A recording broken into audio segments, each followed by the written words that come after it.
Salam sigap dan shalom.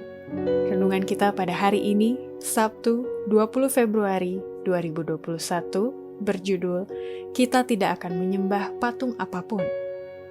Ayat intinya terdapat di dalam Keluaran 20 ayat 4 dan 5. Jangan membuat bagimu patung yang menyerupai apapun yang ada di langit di atas, atau yang ada di bumi di bawah, atau yang ada di dalam air di bawah bumi.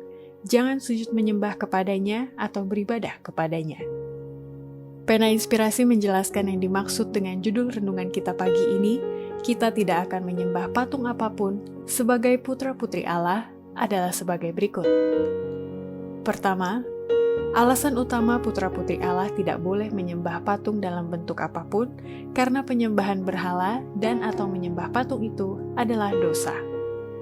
Paulus mengatakan kepada kita bahwa ketamakan adalah penyembahan berhala. Mereka yang tahu benar-benar akan bagaimana tidak akan menyembah patung apapun akan melihat dengan segera betapa ngerinya dosa ini. Kedua, alasan utama putra-putri Allah tidak boleh menyembah patung dalam bentuk apapun karena iman sudah pasti akan menurun dan justru tahyul dan perdukunan setan menawan pikiran manusia yang melakukannya. Penyembahan dewa kafir dewasa ini sudah umum, walaupun karena pengaruh ilmu pengetahuan dan pendidikan telah menjelma dalam bentuk yang lebih halus dan menarik. Setiap hari kenyataan yang menyedihkan bertambah banyak bahwa iman terhadap nubuatan yang pasti cepat menurun, dan sebaliknya tahyul dan perdukunan setan menawan pikiran manusia. Ketiga, alasan utama putra-putri Allah tidak boleh menyembah patung dalam bentuk apapun karena jurang pemisah semakin lebar menganga antara Kristus dengan umatnya, dan tanda perbedaan antara yang mengaku umat Kristus dengan dunia akan hilang. Ketika saya mempelajari Alkitab, saya mendapat amaran untuk umat Allah di zaman akhir. Mereka dibujuk untuk melarikan diri dari penyembahan berhala.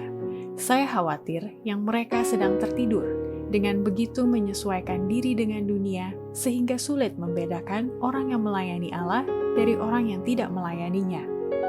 Jurang pemisah semakin lebar menganga antara Kristus dengan umatnya, dan semakin rapat dengan dunia.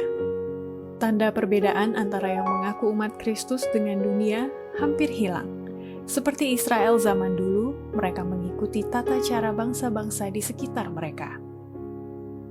Keempat, alasan utama putra-putri Allah tidak boleh menyembah patung dalam bentuk apapun karena pengulangan melakukan pelayanan keduniawian dan atau penyembahan berhala itu akan melemahkan kemampuan untuk melawan dosa. Tak seorang pun bisa sekali saja mengabdikan kemampuan yang diberikan Allah kepadanya untuk pelayanan keduniawian atau kepada kesombongan tanpa menempatkan dirinya sendiri di pihak musuh. Setiap pengulangan dosa melemahkan kemampuan untuk melawan, membutakan mata, dan mencekik keyakinan.